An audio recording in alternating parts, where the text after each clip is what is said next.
backed by cutting-edge technology, ensures seamless execution and unparalleled results. Luntha guarantees credibility and professionalism in all its endeavors and services. We offer, among this, production and broadcasting of jingles, music videos, narratives, documentaries, press services and programs on location or outside, live broadcasting of mass and other church functions, government or indoor functions, and political rallies, creation and broadcasting of special programs, sponsored content, sports and entertainment, and advertising for small, medium and large enterprises. All services are offered at competitive prices. Tune in daily to catch Luntha Television on Zuko on Channel 51, Starsat Channel 474, Star Times Channel 474, Topstar 474, Kriye 007, GoTV on Channel 807, Azam on Channel 386, and live streams on our YouTube and Facebook platforms. You can find us in Area 2 Lilongwe or can reach us on 0883 815 055. Come, let us help you grow your business.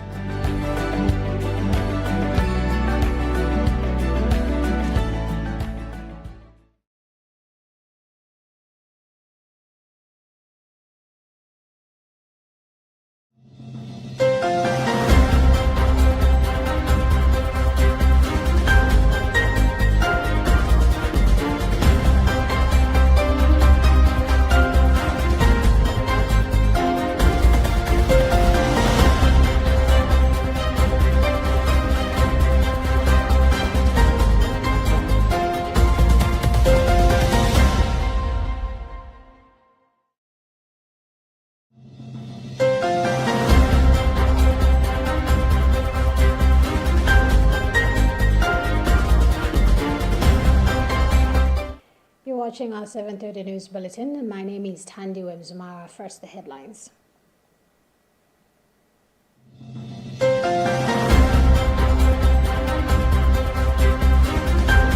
Pope Leo XIV calls on the faithful to bear Christ's fire of love to spread peace throughout the world. Malawi National Examinations Board Manebus credits strong collaboration for smooth 2025 examinations administration. Center for Democracy and Economic Development Initiative stated petitions Cholo DC and Anti-Corruption Bureau to halt fraudulent 90-degree land sale. And in other news, at least 40 people missing and feared dead after boat capsizes in northwestern Nigeria.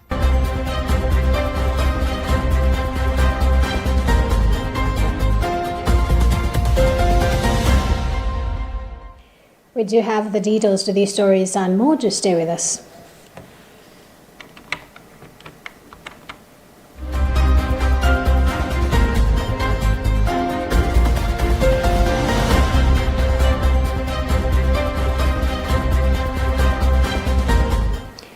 On Sunday, the 17th of August, Pope Leo XIV celebrated Mass at the Shrine of Santa Maria della Rotonda with the poor and courageous workers, emphasizing that Christ's fire of love is the true source of peace.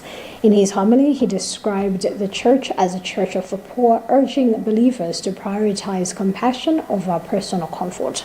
He warned against trading peace for convenience, reminding the faithful that Jesus chose to fully embrace humanity even when it meant taking risks. We have more details in this Catholic News Agency report read by Phyllis Chizombe. Expressing gratitude to Caritas staff and volunteers working in the Diocese of Albano, Pope Leo encouraged them to imitate Jesus Christ in his boundless love for the poor. In order to live with a greater sense of unity and communion within the Church, the Holy Father also said genuine love humbles itself and lets go of prejudices that cause division and misunderstanding among people. According to Pope Leo, the poverty of Christ enables Christians to reflect deeper on its value in their own lives and communities. At noon, Pope Leo returned to his summer residence to pray the Angelus with pilgrims gathered in Piazza di Rabeta. Reiterating his Sunday message on self-giving love, the Holy Father encouraged his listeners to continue doing good, though it may not always receive a positive response from others. Asking his listeners to remain faithful to the truth in love, Rio said Christians should not respond to insolence with vengeance, but leave the gospel message and teachings on charity in spite of opposition. At the end of his Angelus address, Pope Leo asked people to pray for the people of Pakistan, India, and Nepal affected by severe flooding in parts of the Asian region.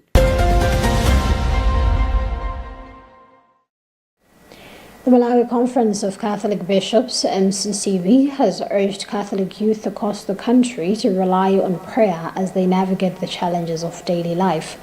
Bishop Martin Mtumbuka, president of the MCCB, made the call during the closing of the National Catholic Youth Conference at St. Peter's Cathedral in Mzuzu Diocese.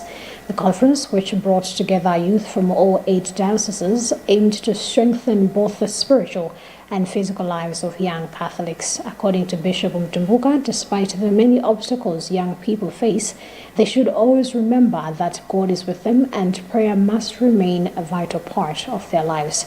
Emmanuel Shiwocha has more details in this report. National Catholic Youth Conference, now in its second year, was held from August 13 to August 17, 2025, under the theme, Youth, Pilgrims of Hope, Gift of Life.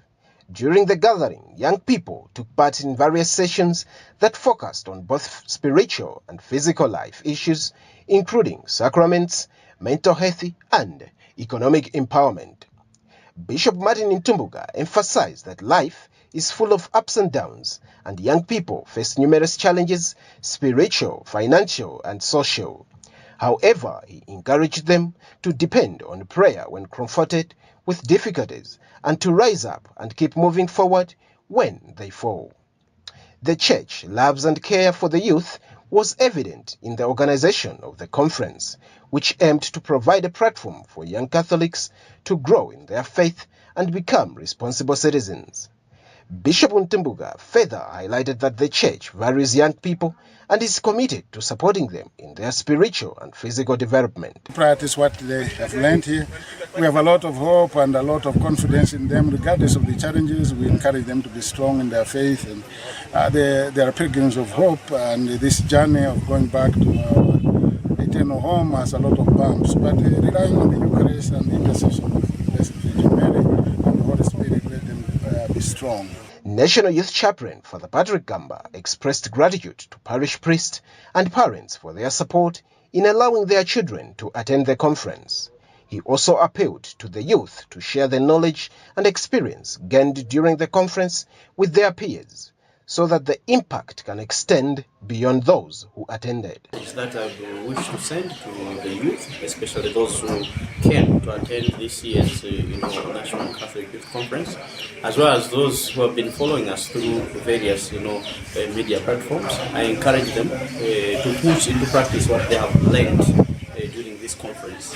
There was a kind of rich kind of materials that have been taught, has been passed on to the youth. So they should make use of that.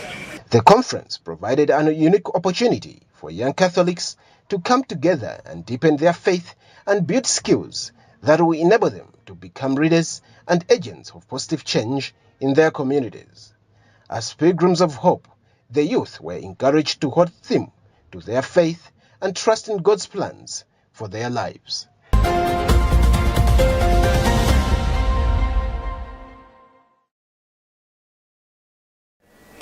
The Malawi National Examination Board Malab Executive Director Dorothy Nambota has credited strong collaboration with relevant authorities for the smooth administration of the 2025 Primary School Leaving Certificate of Education (PSLCE) and Junior Certificate of Education (JCE) exams.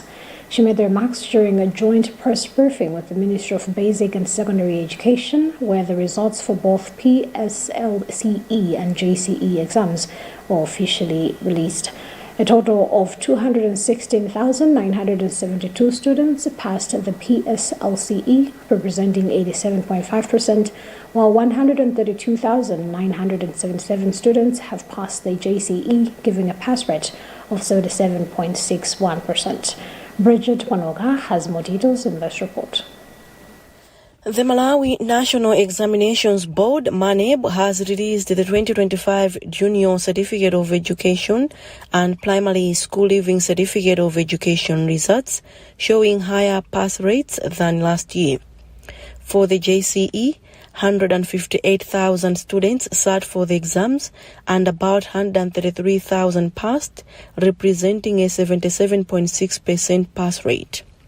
That's an increase of more than 6 percentage points compared to 2024. Boys performed better than girls, with pass rates of 82 and 73% respectively, though both groups showed improvements. The Chile Highlands Division recorded the highest pass rate at over 92%. For the PSLCE, nearly 248,000 pupils wrote the exams and about 217,000 passed, giving an 87.5% pass rate, slightly higher than last year's. Boys scored a 90.6% pass rate, while girls achieved 84.6%. MANEB Executive Director Dorothy Nampoda has praised the close cooperation with key stakeholders for ensuring the successful conduct of the 2025 PSLCE and JCE examinations. And now when we look at the performance of the candidates compared to previous years, you see that this year there's been an improvement in the performance for both the PSLCE and JCE examinations. For PSLCE, the improvement has been by over 1% from last year's performance. But for JCE, the jump has been significant, from 71% in 2024 to 77% in 2025. So, which is, impeccable improvement in terms of the performance of the candidates. Director of Basic Education, Grace Milner, says the ministry will investigate why some schools failed to register even a single pass and work on measures to address the problems. The ministry will look into that. We will find out why these districts are performing like that. Because when we are supplying materials, we supply them equally.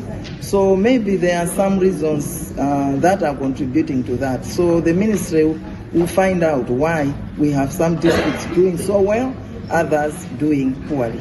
In both exams, candidates with special needs also registered improvements, with pass rates above 75%. MANEB says the results confirm a steady upward trend since 2020, though gender gaps persist. Analysts are calling for more interventions to close the performance gap, especially in rural and disadvantaged areas. Bridget Mwanoka, Luntha News.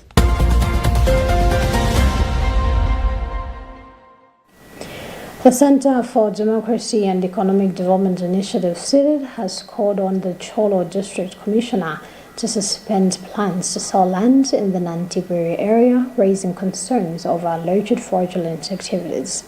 CIDID Executive Director Sylvester Namiwa says some individuals have already allocated the land among themselves, using the ongoing sale process as a cover. A formal letter has been submitted to both the District Commissioner and the Anti-Corruption Bureau, ACB, urging them to put the exercise on hold until after the upcoming elections. We have more details on this report filed by Gift Kalonga. CIDID Executive Director Sylvester Namiwa said it is suspicious that the process is being pushed forward at a time when the country has no fully constituted councils, as the tenure of councillors and members of parliament has already expired. He urged that land matters should be handled by elected representatives to ensure accountability and protect the interests of the people. Namiwa also said that some individuals have already started submitting applications for the land before the process was even advertised, describing this as a sign of fraud. He stressed that land is a vital resource that must be managed with the highest level of transparency, especially in Cholo and Mulanje, where communities continue to suffer landlessness rooted in the colonial injustice. He warned that if the district commissioners proceeds with the sale, SIDED will engage other state institutions, such as the Anti-Corruption Bureau, to broker the transaction. Namiwa said mishandling the matter. He warned that if the district commissioner proceeds with the sale, SIDED will engage other state institutions, such as the Anti-Corruption Bureau, to broker the transaction. Namiwa said mishandling the matter could reopen old wounds in the community and spark resistance from the people of Choro. There is undue pressure that the exercise should be done before elections. That is on the 16th of September 2025. That is so suspicious, considering that, as we're talking to you now, we don't have fully fledged councils. So the tenure of councillors and the members of parliament expired. It is for this reason that we are challenging the district council to stop this exercise pending the elections. That the councillors and the members of parliament are going to represent the interest of the people. However, SIDED has since demanded that the land sale of Nantipuri area be suspended until after the elections, when the duly elected councillors and members of parliament will be in office to present the people's interests. For Luntha News, this is Gift Kalonga.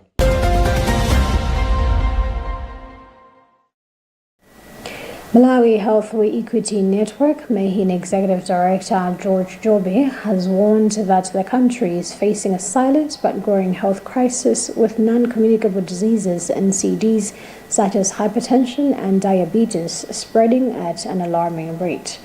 He says urgent action is needed, including stronger health education on nutrition, regular exercise, wellness, and increased access to safe drinking water. Jobe has also called for more robust screening services at primary health facilities such as clinics and dispensaries to ensure early detection and treatment. We have more details on this report followed by Judith Olgan and read in our studios by Gift Kalonga. Jobe stressed that life-saving medication for diabetes and hypertension must always be available in local health centers to prevent unnecessary deaths and complications. He has further recommended policies to discourage unhealthy consumption habits, including raising taxes on sugary drinks and alcohol, which he says are flooding the Malawian market. He noted that without strong preventive measures, Malawi risks overwhelming its already strained health system. Malawi is facing a silent crisis with the non-communicable diseases, NCDs, such as the hypertension or BP and the diabetes. We think and recommend that as a nation we need urgent action. For example, we need more health education on the diet, what people eat, on the need for exercise and wellness living, including drinking water. NCDs contributed to 40% of deaths in Malawi in 2019. Common NCDs include cardiovascular diseases, diabetes, chronic kidney disease, cancer, epilepsy, and mental health disorders.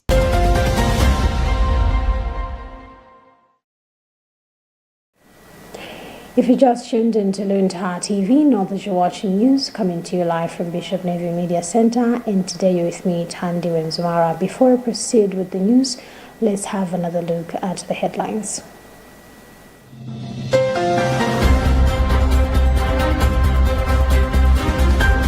Pope Leo XIV calls on the faithful to bear Christ's fire of love to spread peace throughout the world.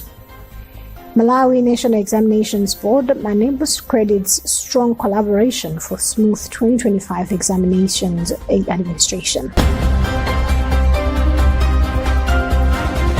Center for Democracy and Economic Development Initiative stated petitions Cholo DC and Anti-Corruption Bureau to halt fraudulent Nantipuri land sale.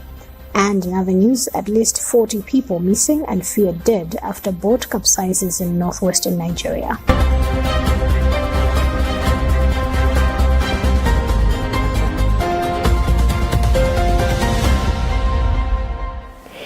Proceeding with the news, UTM President Dalitso Kabambe has ruled out any possibility of an electoral alliance between the UTM party and the Democratic Progressive Party DPP ahead of the upcoming general elections, stating that the window for negotiations has long closed. Speaking to journalists on Monday after conducting whistle-stop rallies, Kabambe said both parties have already submitted their nomination papers to the Malawi Electoral Commission (MEC) and are fully prepared to contest independently.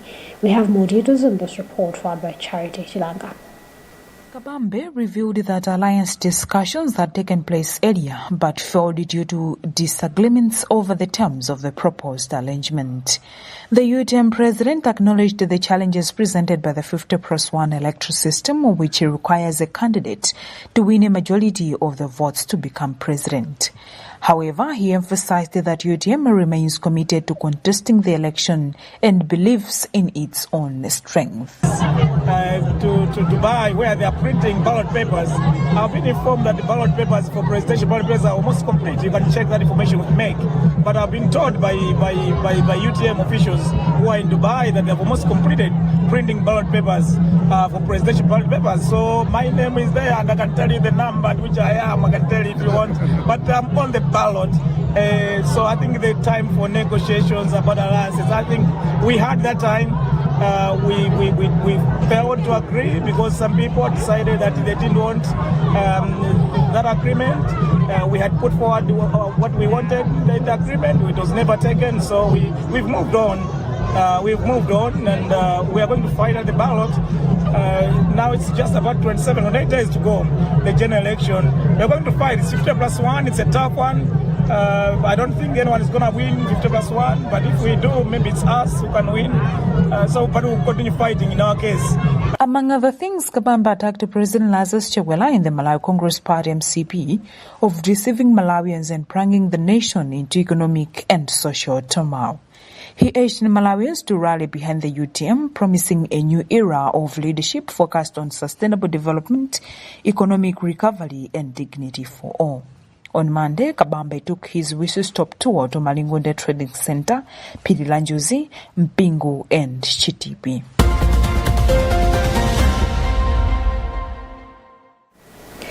The Democratic Progressive Party DPP has taken its 2025 general elections manifesto to the constituencies, with the party's Secretary General Peter Mokito outlining key promises such as free primary and secondary school education. Speaking at Msambeta Primary School grounds in the Area 23 Lilongwe on Sunday, Mokito also unveiled a 10 million Malawi Kwacha trophy aimed at supporting the youth and women of Lilongwe City Center. Robert Edward has more details in this report. 2 weeks after unveiling its manifesto in Luntha, Democratic Progressive Party DPP Secretary General Peter Mokito, who is also vying for the Lilongwe City Center parliamentary seat, has appealed to residents of Area 23 Msambeta to vote for the main opposition into power in the September 16th general elections. While presenting the manifesto, Mokito highlighted that the DPP is committed to providing free basic primary and secondary school education and ensuring that every constituency receives 5 billion kwacha for effective development.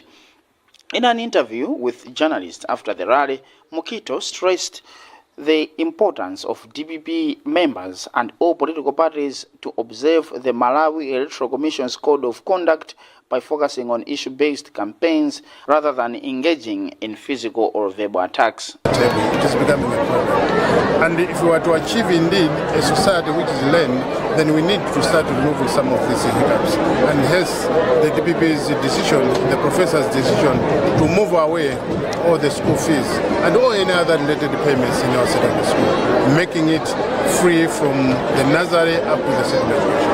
And at the same time making it compulsory for every child to go to school. At the rally, the parliamentary candidate also unveiled a 10 million kwacha trophy for youth and women aimed at empowering these two key groups in the country. For Luntha, this is Robert Edward. Now in international news, at least 40 people are missing and feared dead after a riverboat capsized in northwestern Nigeria. The accident happened on Sunday around the Goronyo area in Sokoto State while the boat was taking passengers to a market, according to the country's National Emergency Management Agency. The agency said 10 people have been rescued as teams continue search efforts in the area. We have more details on this African News report read by Phyllis Chizombe. The accident is the latest in a series of deadly boat mashups on Nigerian waterways. Boat accidents occur regularly in Nigeria due to overcrowding, poorly maintained boats, and the failure to enforce safety regulations. In December 2024, 54 bodies were recovered from the River Niger after a boat that may have been carrying more than 200 passengers capsized.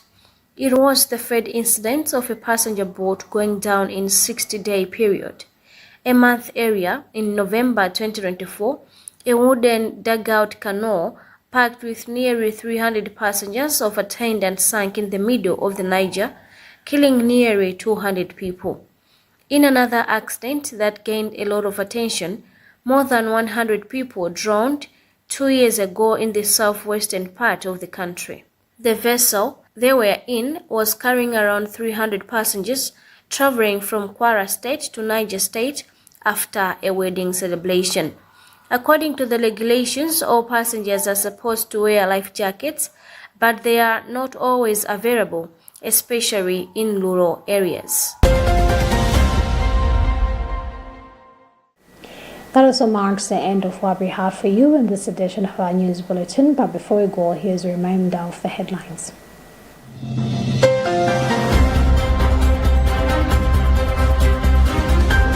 Pope Leo XIV calls on the faithful to bear Christ's fire of love to spread peace throughout the world. Malawi National Examinations Board MANEB credits strong collaboration for smooth 2025 examinations administration. Center for Democracy and Economic Development Initiative stated petitions Cholo DC and Anti-Corruption Bureau to halt fraudulent Nantipiri land sale. And in other news, at least 40 people missing and feared dead after boat capsizes in northwestern Nigeria.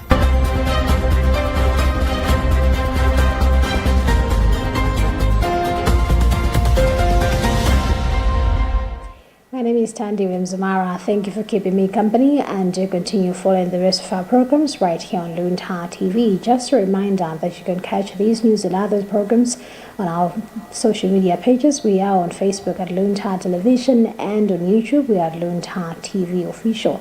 So do make sure to follow those pages, and of course continue following the rest of our programs right here on Luntha TV. Goodbye for now, and do stay safe.